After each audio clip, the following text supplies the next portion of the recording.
XRP just came in with news. The SEC is doing something tomorrow. The U.S. government just said that they're not buying any digital money, and President Trump talks about prices going up. No, no, no. Hello, wonderful people. Hello, money makers. I hope you're doing okay with the small crash we had today because of the price reports. We'll talk a little bit about what Trump said, President Trump said, and how the market is acting or not acting to what's happening right now. All I want from you is that you give me a big smile to send out those good feelings. Red, green, or blue, we give those big smiles and we hit that like button. Let's start. So, let's try to get 3,000 likes on this video. That's the only way XRP can reach new highest prices ever. That's what the smart people at the School of Silly Things told me. Right? Wink wink. Of course, there's no real connection between the price of XRP and how many likes these videos get, but I have seen that when the price goes higher, the likes go up too. So I don't know, maybe. So right now XRP is sitting at $3.70. Since the price report came in, the digital money market has been kind of surprised. Even though it did go up, and then it's down about 2% since it hit the hard level, but the market is surprised, right? We can't pretend it's not. There's a huge amount of people losing money, and I think many traders are just, hands off right now, like they got pushed back a little bit. A lot of people, lost all their money, and now it's like, okay, let's wait and see. Let's start a new day tomorrow, and we'll see where the market goes, in the next few days. And so it will be very interesting because we had a new high price for Bitcoin. It looked like Ethereum was going to make new high prices as well. Solana was over 200.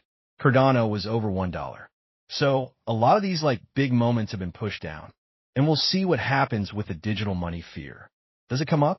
Does it go down? What happens there? Bitcoin control is still under 60. So we'll see again how that works out, but we did close the gap.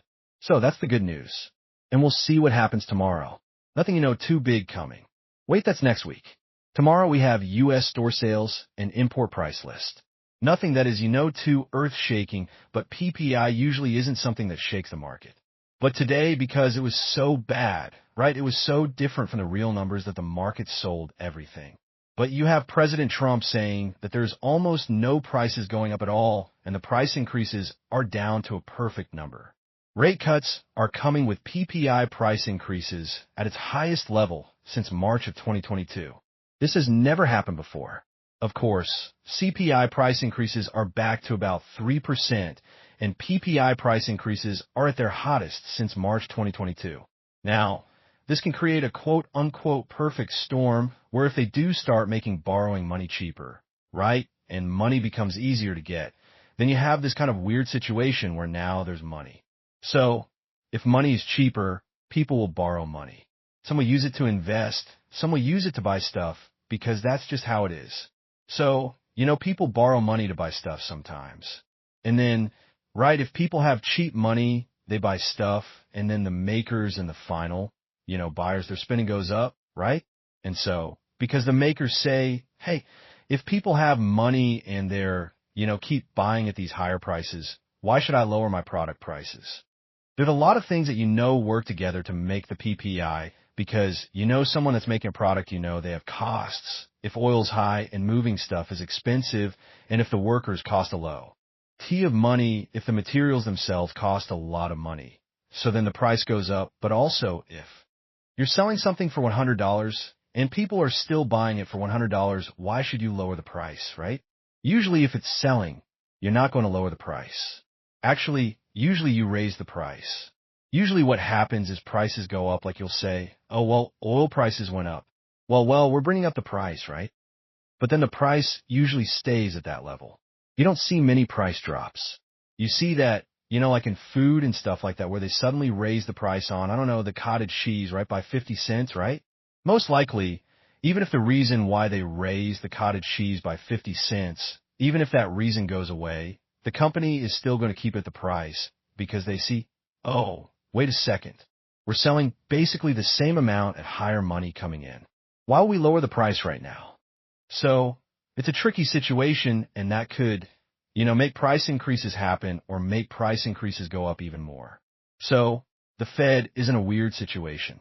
I know that those last 3 minutes were a little bit not about digital money, but it's important to understand those things.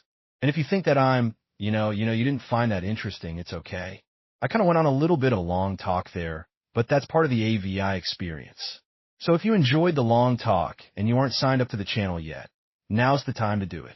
Also remember, I will never tell you to buy, to sell, or to keep because, again, I don't know what the PPI is going to be and how the market is going to react to it. I don't know what the president is going to say and how he's going to react to that.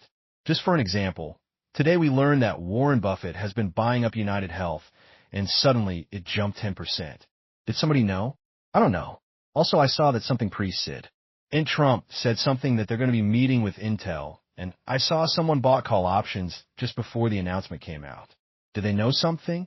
Sometimes there's people that know something, but most of us don't know exactly things that are going to happen. And that's why I'll never tell you to buy, to sell, or to keep. It's always up to you, not money advice. Always do your own homework before you decide to invest. Okay? Very, very important. Also remember that I will never contact you on social media asking you to sign up to anything or to send me any money. Those are fake people pretending to be me. Please be very careful out there. Treasury Secretary Bessent said Bitcoin that has been finally taken away and given to the government will be the foundation of the special Bitcoin savings that President Trump set up in his March executive order. Also, Treasury is committed to looking into budget-neutral pathways to get more Bitcoin to grow the savings and to do what the president promised to make United States the Bitcoin superpower of the world, right? So they're trying to find budget-neutral pathways to get more Bitcoin. So actually what I said, I'm sorry in the beginning, I said the U.S. government says that they're not buying more Bitcoin. They're going to try to buy more Bitcoin, but it's going to be in a neutral way. I made a mistake. I'm sorry about that. I meant to say that they're going to be trying to collect Bitcoin, but not in a way that they will use taxpayer money. Okay, I want to make that clear. It will be interesting. Again, they're going to try to become a Bitcoin superpower of the world. How can you be negative about the digital money market right now when the Treasury Secretary tweets something like this, right? And they're not going to be selling anytime soon, right? It's taken away Bitcoin and the res. Of the Bitcoin that they own, they're probably not going to be giving that away as well. And yet, did Bitcoin react to that? No, just because the market is kind of sleepy today. Oh, not sleepy. It's kind of in shock after the sell-off. We'll see. We'll see how it gets better in the next coming hours going into the new candle and going into Freaky Friday to the weekend. We'll see how it plays out. And we're having the SEC chair, Paul Atkins, said to show details of Project Crypto tomorrow. So, after they announce Project Crypto, now we're going to get the details of Project Crypto tomorrow.